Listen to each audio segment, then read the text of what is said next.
And so Hebrews chapter 11, verse 1 says, "Now faith is the substance of things hoped for, the evidence of things not seen, for by it the elders obtained a good report." Now, I was planning on doing this anyways, but it makes more sense since we have a group of people in here that hasn't been with us throughout the book of Hebrews. But in order to make sense of chapter 11, we have to fit it into where the author's going with the whole book as a whole. And I wrote it up on the board, but you can find this in chapter 12 and the first 3 verses if you want to look at it at a later time. But basically, chapter 12, 1 through 3 is the author's thesis statement of the whole book. And so the way I put it is Hebrews, what the author is trying to do is get his readers to live a life of faith today in the light of the coming promises of God. In other words, every single day we live by faith in God by looking ahead in expectation of the future fulfillment of the promises. And so he's been covering this over and over and over all throughout the book. And it's necessary, I think, to remember that. Because otherwise you get people who will preach, who will just pull verse 1. And how many of you have heard a passage on Hebrews 11:1? Like people will come in and they'll preach Hebrews 11:1 and they'll say this, that, or the other, and they never bring in the rest of the book to bear witness to what it's saying or anything like that. As they just lift this one verse as this is the definition of faith, or this is an explanation of faith, or this isn't any of that at all, it's a celebration of faith, and nobody knows what it is.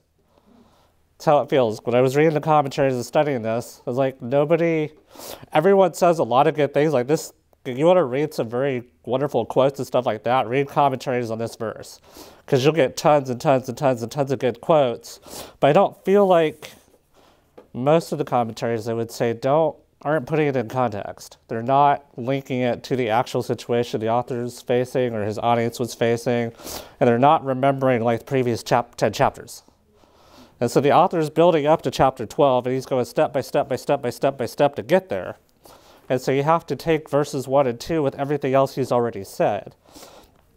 And so I'm going to try to do that in a very general and short, summated way because we don't have time to re-preach the previous 10 chapters. And so I'm going to try to remind at least the people who have been in the class of previous stuff we've talked about. And then for the rest of you, I've got the references up there so you can read it later if you want to. But how do we fit Hebrews chapter 11 in? So what the author is doing with chapter 11, the whole thing's one giant pericope. Like you can look, there's an inclusio for people who care about stuff like that. You can look at verse 1 and 2, and you can look at verse 39, and you can see a natural bracketing of the passage, and everything else in the middle is all included. And so there's a natural inclusio there for those of you who are concerned about it. I know most people don't. I mean, I could tell you there's an inclusio, most of you are like, yeah, so what? I mean, it's only important to literary nerds and people who are studying. And so it's all brackets together, but how did the author end up in chapter 11? Like, how did we all of a sudden get on this wonderful chapter of a bunch of people who have lived by faith? How did we get here? And so you have to look at the end of chapter 10, because the author is encouraging his audience to live this life of faith. He's encouraging his audience all throughout the book to draw nearer to God, to not drift away. If I could show it to you in sign language, if we put God here, what the author wants us to do is be right here. To be focused on God, to be reminded of God, to be reminded of his promises and everything else, is to stay close to God. And if we all do that, then we all draw together and can encourage each other to stay here. And all of the warning passages in chapter 2 and chapter 4, chapter 8, the previous one in the middle of 10, are warning us of not doing that. And so if we do this, the author is now comparing it to a life of faith versus a life of unfaithfulness. And so this would be unfaithful. This is his life of faith that he's getting at. And so it works together, but he builds up to it at the end of chapter 10. And at the end of chapter 10, if you look at verse 38, we have a comparison. Now we have the just who are going to live by faith, right? But if any man draw back, my soul shall have no pleasure in him. And so I wrote it up here. We have a life of faith. This is what pleases God. And drawing back is what not pleases God. Fair so far? Okay, now, take a look. So we have 1038. So we have this idea of the just live by faith and if any man draw back. So we could agree faith, unfaithfulness, right? And so if you look at 11 verse 6, it says, but without faith it is possible to please him, talking about God. So we have this reinforced idea of a life of faith is what pleases God. Now let's I want to do something that I found. I thought it was really interesting. Now, note in verse number 2. So, verse number 2, by it, the elders obtained a good report. So, we all see a good report? Okay, now drop down to verse 4. Now, verse 4, by faith, Abel offered unto God a more excellent sacrifice than Cain, by which he obtained witness. So, we all see an obtained witness? All right, now drop down to verse 5. For Enoch had this testimony. See the word testimony? So you have good report, obtained witness, testimony. Now go to verse 39. Verse 39, and these all having obtained a good report. Are you seeing the word good report? Now go to chapter 12. So chapter 12, wherefore seeing we are all compassed about with so great a cloud of witnesses. Do we see the word witness there? Yes. All right, that's all the same word. Get varying tenses and varying senses. Some are passive use, some are active use, and so forth and so on. But those all come from the same root word. And so what the author is doing is he's stressing this idea that if you want to live a life that pleases God, or that receives the stamp of divine approval, or receives God's acclamates? Accolades, thank you. That receives God's laughing at me. I know the word when I see it, but not when I say it. If you want to live a life that receives the divine stamp of approval, in other words, you're going to live a life of faith. So if we're going to do that, well, we need to define what faith is. Like, we have to define what verse 11 is talking about. Like, what does it mean that faith is the substance of things hoped for? Faith is the evidence of things not seen. What is faith, even?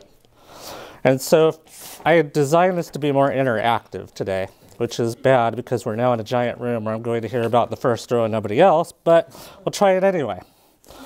All right, so let's get some definitions here. Find the right page. What is faith?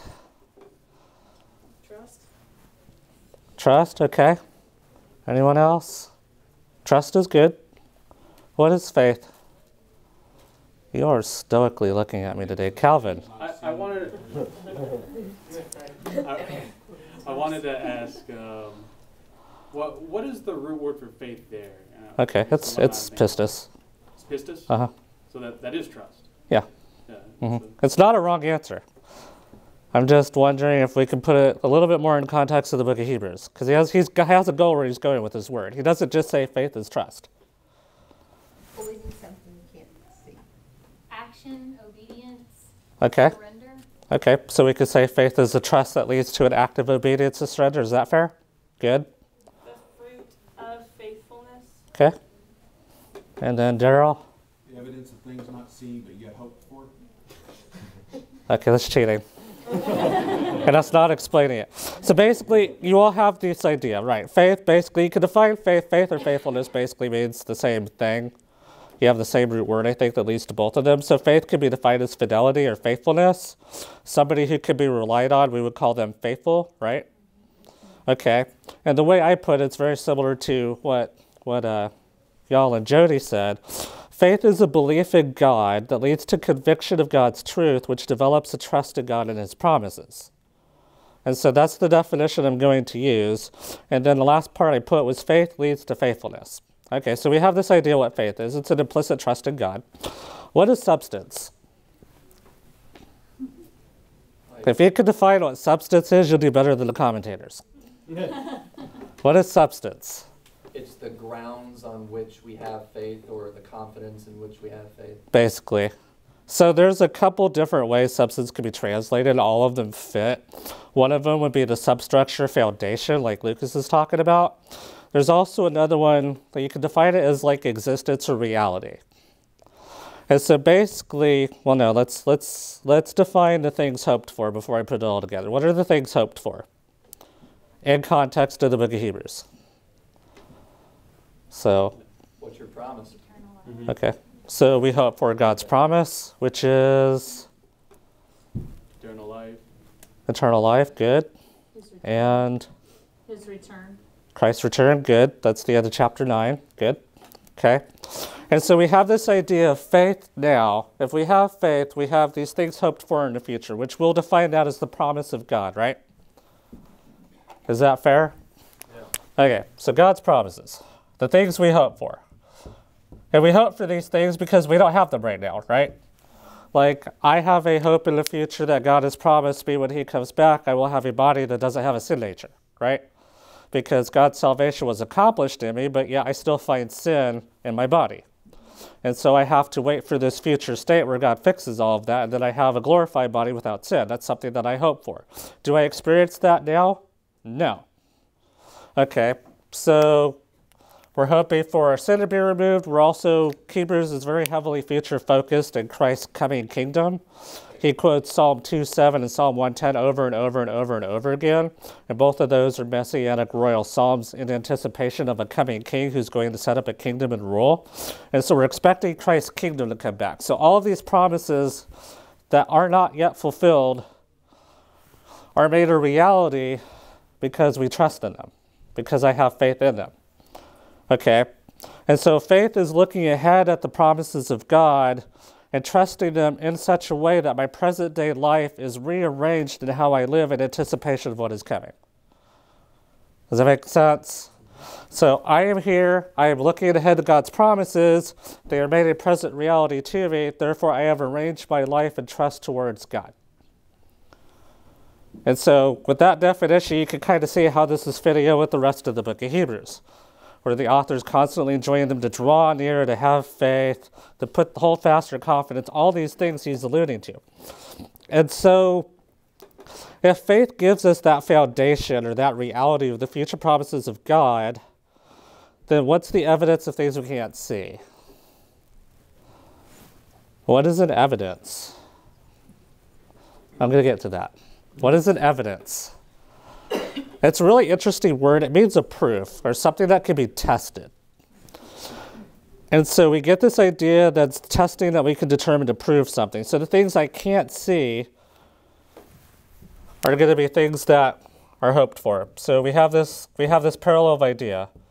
The things hoped for, the things I can't see, and then we have substance, and then we have evidence. Are you seeing the parallel? Okay, so we have this idea of faith as something where we're looking forward to the future promises of God, even though we cannot see them, because we can't see those things. And we are living today in light of something that we can't see. Right. Okay. With that in mind,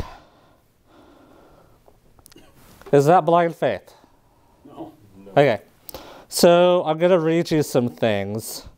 And people say these things. You've heard them. Maybe you've said these things before. I have faith that will happen. Or you just got to have faith. One commentator was noting the educated mind back then had this idea that faith was regarded as a state of mind characteristic of the uneducated. A person who believes the things based on hearsay cannot give a precise reason for their belief. Okay, and so this gives us the idea that people just say you just got to have faith, that faith is in faith. And so it's some abstract way of just believing, and if you just have enough of it, you can manipulate the cosmos in order of your favor. And so that's not the kind of faith we're talking about, are we? No. Is that the kind of faith he's enjoining us? No. Okay, so if faith is not blind, why is it not blind? Because it has evidence. We have to have evidence for it. Right, good.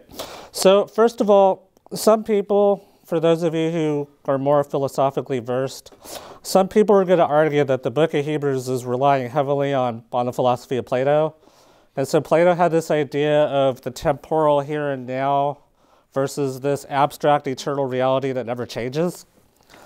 And here's the goal, and we get here through the practice and study of philosophy, which is completely wrong, but he didn't know any better. Like, he didn't know any better. And so they're saying, well, the author of the book of Hebrews is clearly comparing temporal things versus this eternal reality. So this is not actual reality, and this is what we're going for, and blah, blah, blah, blah, blah. But that's not what the author is doing. So when he says evidence, he's not comparing a visible world which we can see versus some invisible thing which we can't see. Therefore, we have to have faith in this thing we can't see. What he's doing is he's comparing events that were already witnessed in the past versus what is promised in the future. Does that make sense? Okay. Therefore, faith is not a subjective feeling of assurance or conviction. What faith is an object. Well, faith is not an object. Faith is placed in an object. and your faith is going to be as good as what you put it in. Therefore, if I put my faith in faith, I have this wishful, hopeful, I don't know if it's going to happen, but I'm just going to have all the good vibes and, maybe it will. And that's absolutely useless.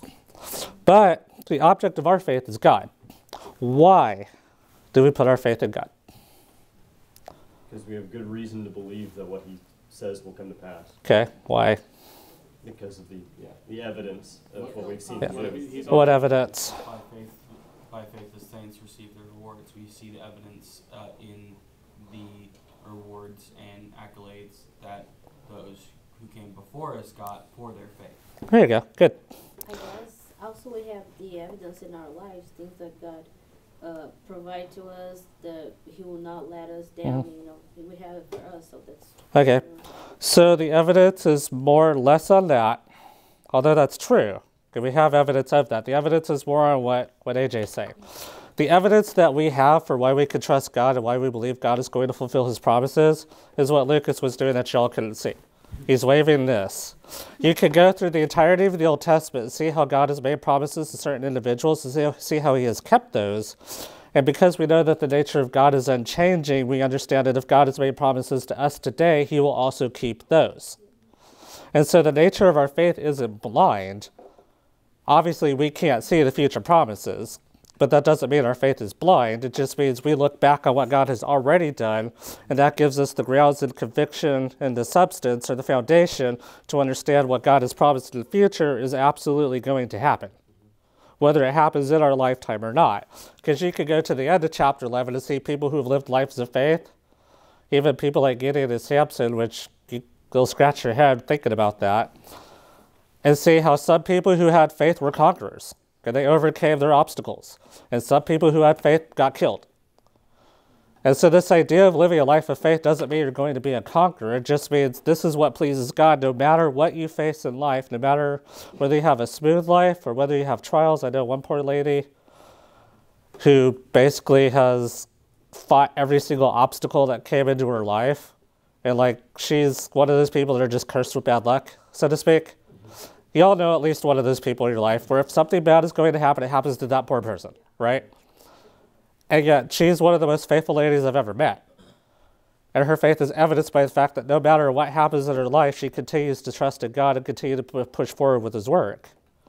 And so that's the kind of faith that the author wants his audience to have, and he's going to define that faith. So verse 1 is really an explanation, and the definition, how he defines it or how he shows it, is going to be every single example he lists throughout the rest of the chapter. And so faith is not blind. We have strong reason. We could go back. Now I understand, for whoever watches the actual video on YouTube, what I am saying presupposes two things. It presupposes the existence of God, and it presupposes the veracity and reliability of the scriptures, which I don't feel I need to prove in this classroom. But maybe when we're done with Hebrews, we'll get into the tactics book, and maybe we'll have time to examine those things and offer proofs for those. That way we can get even more grounded. And so the author is saying that this life of faith, which he has defined all throughout the book in different ways, if you want to receive the divine approval of God, if you want to die and go to heaven and have his stamp of approval, this is the life that you need to live. You need to live a life that is anticipating the return of Christ. You need to live a life that understands the work that Christ has done for you, which he talks about, really throughout the book, but really focuses in chapters 7, 8, 9, and the first part of 10, where it talks about Christ, what Christ did in his offering, how he became our high priest, and that makes him the mediator of the new covenant, which the class that has gone through all that understands, but it might go over some of y'all's heads. You can go back and listen to the videos if you want to, but you can read 7, 8, 9, and 10 and get a feel for what Christ has done and why that qualifies him to be our high priest. And the eternal access we have to the Father because of it. And the author brings all of those truths in, and we're looking at this, and in his mind, the only proper response to that would be a life of faith. It would be this: I am going to look ahead to the promises of God. I'm not going to relinquish that. I'm not going to lose. I'm not going to falter. I'm going to hold fast my confidence, whether I have to endure persecution or not. Now, faith is not something that goes out and seeks it out, right? We're not talking about foolishness. We're not talking about, I'm just going to go out and be completely obnoxious just so I can die the death of a martyr. Like, you're dying the death of a fool in that case. It's not talking about being foolish. So it's not seeking it out, but it's also not shrinking away if it comes to you. And so it's not this idea of I'm going to live a life of faith, and then when things get hard, I'm going to find an easier path. Because that's what's going on with this audience. Things were starting to get hard. They were looking ahead and seeing storm clouds on the horizon. They're like, things are not looking good. Some of them are already starting to forsake the assembly. Like, they're already starting to go, let's just kind of hide in the background and, keep our heads low and not expose ourselves to things. But then in that case, they were not living a life of faith towards God. They were shrinking back. And we know the person that turns back is not going to receive that stamp of approval. They're not going to die and get to heaven, and God's going to, you lived a life of faith, good job, well done. That's not what they're going to receive. And so what the author is doing basically is saying, hey, we can trust in God. We see how God has acted in the past. We understand that God has made promises, and God has kept the promises that he's made. We understand that God's nature does not change. We understand that God is going to be God for all of eternity. Therefore, if God has made promises that are yet unfulfilled, they are going to at some point be fulfilled, and we can earnestly expect that. And if we're going to live like that, then our lives today are going to change in light of what God has promised in the future. And the foundation of all of that is going to be Christ's work on the cross and Christ's present ministry as high priest. And so I have a question. We're about done. So I have a question for you. Well, let me read a few things and then I'll get to the question. So faith gives us a foundation and reality of the future promises of God. In some intangible way, that reality of the future is present to us now, although we don't experience it yet. Shh. Oh, I hit the wrong button. Don't want it to snooze.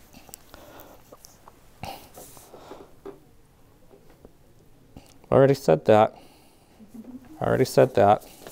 I'm on the wrong page. This makes more sense. Okay. So verse 2. By it the elders obtained a good report. And so the author is going to give us a selective list of elders. Good elders isn't just the guys, but there are gals listed too.